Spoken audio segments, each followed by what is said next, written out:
ভাই ওই যে খাবার জন্য 8 জন বসে যাক, ওই যে 8 জনের ক্যাপাসিটি আছে। আপনি আসছেন তো? গ্রুপই আগে বসে আপনি আসবেন, ভাবি আসুন, ভাবি আসুন। আচ্ছা আমার মনে হয় কি ভাই ছেলেরা বসুক, মেয়েরা বসুক। ছেলেরা বসুক। এটা ভালো হবে। তাহলে আসুন ভাই আসুন। হ্যাঁ, ছেলেরা বসুক। আসুন ভাই আসুন।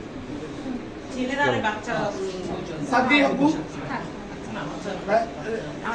চলো আসুন ভাই আসুন। আমাদের এটুকু একটা হ্যাঁ আচ্ছা, এরা ছবি